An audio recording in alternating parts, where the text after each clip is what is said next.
میت پر رونے والے لوگوں سے فرشتہ کیا کہتا ہے؟ کیا آپ جانتے ہیں کہ جس وقت کسی انسان کا انتقال ہوتا ہے اور لوگ اس پر رونا شروع کرتے ہیں، ایسا تو ہر جگہ ہی ہوتا ہے کہ کسی انسان کا انتقال ہوا تو گھر والے، عورتیں، بیوی، بچے سارے لوگ اس کے لیے روتے ہیں، تو اس وقت حضرت ملک الموت جو انسان کی روح قبض کر کے جا رہے ہوتے ہیں، تو وہ جب لوگوں کو روتا ہوا دیکھتے ہیں نا کہ عورتیں رو رہی ہیں اور اس کے گھر میں چیخ و پکار ہونے لگی، لوگ اس میت پر رونے لگے، تو وہ فرشتہ واپس آتا ہے۔ تاریخ میں آتا ہے کہ وہ فرشتہ واپس آنے کے بعد لوگوں سے کچھ کہتا ہے، اور لوگوں سے کیا کہتا ہے وہ یہ سن کر آپ دنگ رہ جائیں گے کہ وہ ملک الموت یعنی حضرت اسرائیل علیہ السلام، اسرائیل علیہ السلام ہی انسان کی روح قبض کرتے ہیں، یہ اسرائیل علیہ السلام جو ایک فرشتہ ہیں اور انہی کو حضرت ملک الموت کہا جاتا ہے۔ ملک الموت مطلب موت کا فرشتہ۔ اللہ تبارک و تعالیٰ نے موت پر اختیار دیا ہے، اللہ کے حکم سے یہ روح قبض کرتے ہیں، تو یہ حضرت اسرائیل علیہ السلام ہے، یہ ان کی ڈیوٹی ہے کہ یہ انسانوں کی روح کو قبض کرتے ہیں۔ تو یہ واپس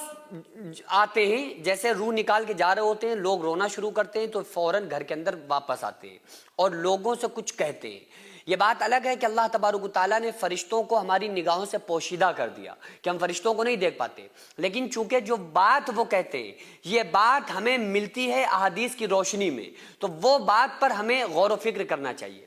تو حضرت ملک الموت جو لوگوں کے ساتھ اور فرشتوں کے ساتھ ہوتے ہیں، چونکہ ایک ہی فرشتہ تھوڑی آتا ہے روح قبض کرنے کے لیے، ملک الموت کے ساتھ کچھ اور فرشتے بھی ہوتے ہیں۔ نیک بندے کے پاس آئیں چاہے وہ بد انسان کے پاس آئیں، نیک بندے کے پاس جب آتے ہیں تو اچھی شکل و صورت میں اچھے فرشتوں کے ساتھ آتے ہیں، اچھی شکل و صورت کے فرشتوں کے ساتھ آتے ہیں۔ گنہگار کے پاس آتے ہیں تو بڑی ڈراؤنی شکل میں اور ڈراؤنے فرشتوں کو ساتھ لے کر آتے ہیں، اور اس کی روح کو نکال کر بڑے اعزاز کے ساتھ نیک بندے کی روح کو عزت کے ساتھ لے جاتے ہیں، گنہگار کی بڑی خطرناک طریقے سے کھینچ کے لے جاتے ہیں۔ تو وہ سارے فرشتے پھر گھر کے اندر داخل ہوتے ہیں اور کہتے ہیں ان لوگوں سے جو لوگ رو رہے ہوتے ہیں میت پہ، وہ فرشتے اپنی زبان حال، زبان قلب سے یہ کہنے کی کوشش کرتے ہیں کہ اے لوگوں سنو،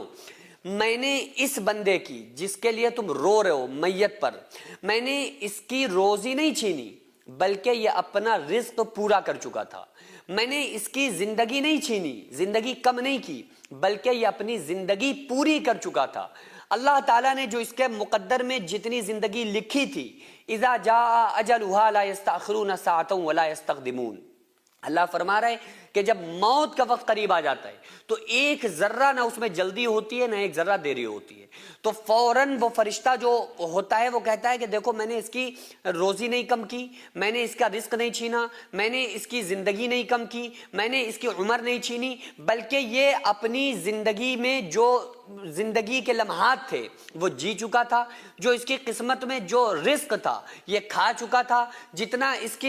کے مقدر میں پانی تھا یہ پی چکا تھا، اور جتنا اس کے مقدر میں تم سب کا ساتھ تھا یہ گزار چکا تھا، لہذا اس کا ٹائم پورا ہو گیا، اب اس کو جانا ہے، اور یہ تو اب تمہاری گھر سے چلا گیا، اب یہ جا رہا ہے، لیکن سنو میں آج پہلی بار نہیں آیا ہوں۔ یہ کون کہتا ہے؟ فرشتہ کہتا ہے، ملک الموت کہتے ہیں کہ لوگوں میں آج پہلی بار نہیں آیا ہوں بلکہ اس سے پہلے بھی بہت بار آیا ہوں، چونکہ ظاہر ہے کہ وہ جو انسان کا انتقال ہو رہا ہے وہ پہلی بار تھوڑی ہو رہا ہے، اس کے باپ داداؤں میں، سگر داداؤں میں سبھی کا انتقال ہوتا ہے۔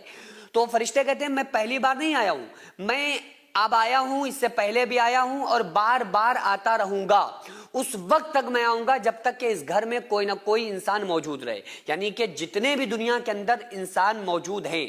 آدم علیہ السلام سے لے کر قیامت تک آنے والے اس ٹائم 9 ارب تقریباً انسان موجود ہیں، سارے لوگوں کی جو روح نکالتے ہیں وہ حضرت ملک الموت نکالتے ہیں۔ تو حضرت اسرائیل علیہ السلام، حضرت ملک الموت، ہر انسان کے پاس اسرائیل علیہ السلام آئیں گے اور ہر انسان کو حضرت ملک الموت کا سامنا کرنا ہے۔ تو فرشتہ بڑی عجیب بات کہتا ہے کہ تم لوگ اپنی فکر کرو، اس کی فکر چھوڑ دو، میں تمہارے پاس بھی آؤں گا تو اس لیے اپنے اچھے کام کر کے رکھنا تاکہ جب میں تمہارے پاس آؤں تو پھر میں تمہیں اچھی حالت میں پاؤں، اور یہ کوشش کرو کہ میں تمہارے پاس آؤں تو راحت کا پیغام لے کر آؤں، تمہارے پاس آؤں تو موت کے ساتھ میں تمہارے لیے خوشخبری لے کر آؤں، ایسا نہ ہو کہ تم گناہ کے کام، غلط کام کرتے رہو تاکہ میں تمہارے پاس آؤں تو خطرناک طریقے سے آؤں اور تمہاری روح کو خطرناک طریقے سے کھینچ کے نکالوں۔ تو یہ ملک الموت خود نصیحت فرماتے ہیں، لیکن آقا علیہ الصلوۃ والسلام کی حدیث کا مفہوم میں نے آپ کو بتایا ہے، لیکن عجیب بات یہ ہے کہ ہم لوگ ساری باتوں کو سنتے ہیں لیکن ہماری کوئی دین اسلام کی طرف توجہ نہیں ہوتی۔